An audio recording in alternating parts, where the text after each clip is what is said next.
15 अगस्त 1975 और देश को मिली थी भारतीय सिनेमा की सबसे बड़ी फिल्म शोले।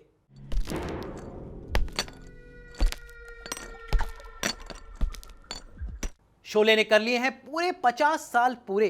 तो आइए इस मौके पर मैं आपको बताता हूं शोले से जुड़ी हुई अनजानी बातें जो शायद आप नहीं जानते।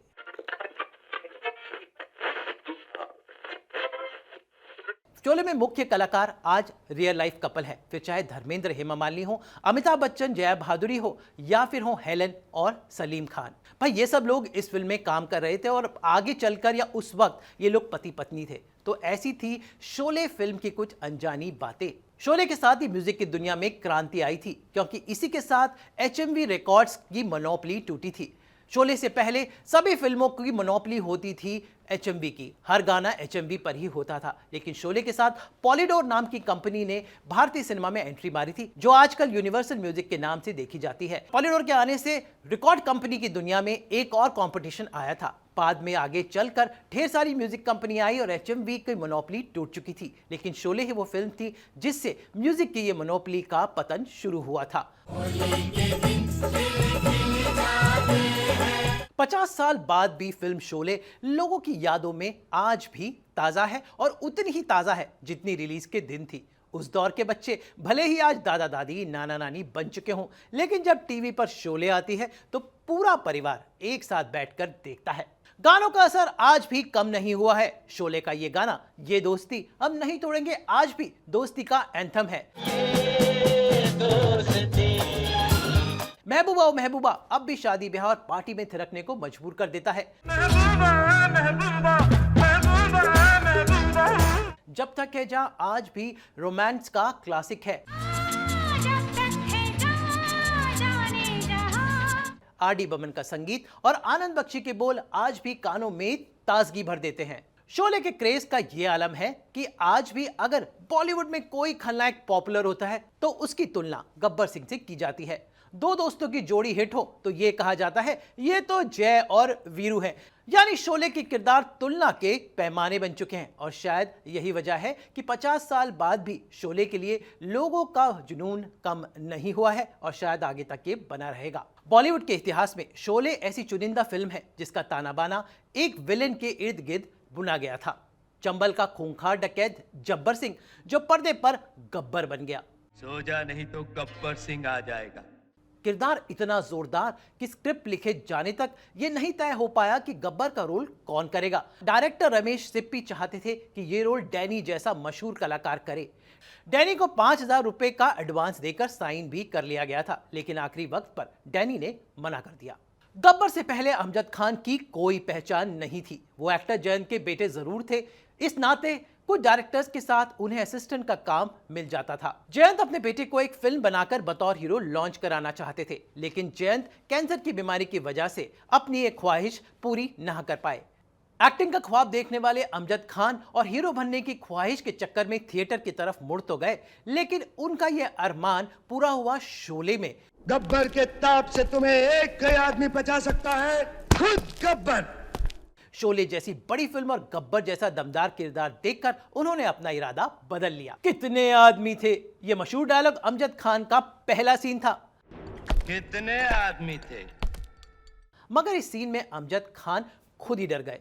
रोल के लिए तैयारी तो उन्होंने खासी की थी, लेकिन यह दमदार डायलॉग बोलना तो दूर, अमजद की हालत ये थी कि गब्बर के अंदाज में खैनी तक मल नहीं पा रहे थे। तेरा क्या होगा कालिया?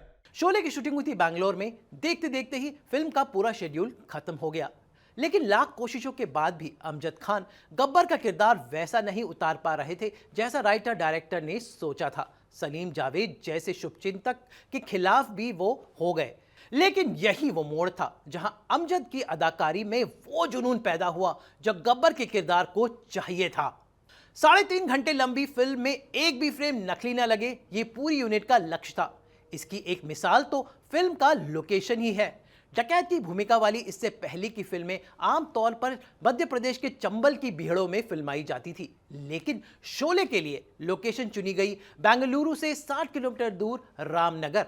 बड़े बड़े बोल्डर से लदी इन पहाड़ियों को देखकर डायरेक्टर रमेश सिप्पी ने फौरन तय कर लिया कि शोले का रामगढ़ तो यहीं बसेगा। रामगढ़ के वासियों, जाग कर देखो अपने अपने घरों से। कहा जाता है कि शोले की शूटिंग के दौरान कई बार असली गोली का इस्तेमाल हुआ था। इसका असली मकसद था बेहतर साउंड इफेक्ट्स रिकॉर्ड करना, मगर इस चक्कर में तो अमिताभ बच्चन की जान ही एक बार जाते जाते बची थी। एक सीन था गब्बर के अड्डे का। शॉट के मुताबिक धर्मेंद्र को गोलियों का बक्सा लात मारकर खोलना था, लेकिन धर्मेंद्र बक्सा नहीं खोल पा रहे थे। बार बार रीटेक्स पर धर्मेंद्र झुंझला उठे और बक्सा खुलते ही एक गोली बंदूक में भरकर दाग ही दी।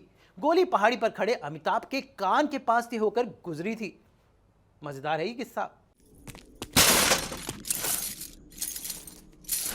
हेमा मालिनी फिल्म शोले में बसंती का रोल नहीं करना चाहती थी। तांगे वाली का रोल हेमा को दिलचस्प तो लगा था, मगर रोल में मुश्किलें तमाम थी। एक सांस में बोलने वाले लंबे लंबे डायलॉग्स बड़ी वजह थे।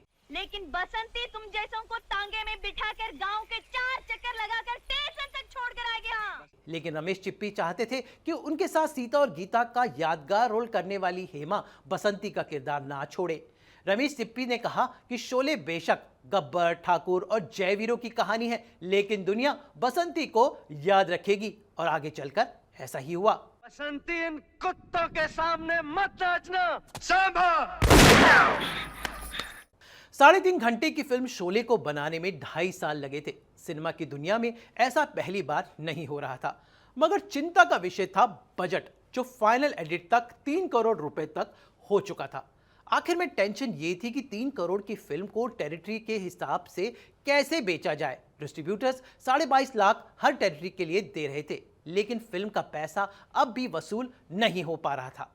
डायरेक्टर रमेश सिप्पी चाहते थे कि शोले का अंत आम फिल्मों की तरह ना हो, जिसमें आखिरी वक्त पर पुलिस आती है और विलेन को उठाकर ले जाती है। फिल्म का अंत उन्होंने ठाकुर के हाथों गब्बर के खात्मे के साथ किया था।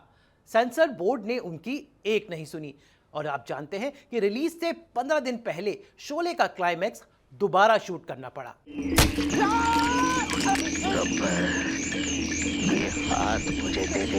शोले उस जमाने में 70 mm यानी सिनेमा स्कोप के एक अनोखे प्रकार के साथ रिलीज हुई थी, तो टेक्नोलॉजी वाइज भी ये फिल्म एक लैंडमार्क फिल्म थी। आज भले ही फिल्म ने 50 साल पूरे कर लिए हों, लेकिन हिंदी सिनेमा के इतिहास में शोले रहेगी हमेशा आइकॉनिक।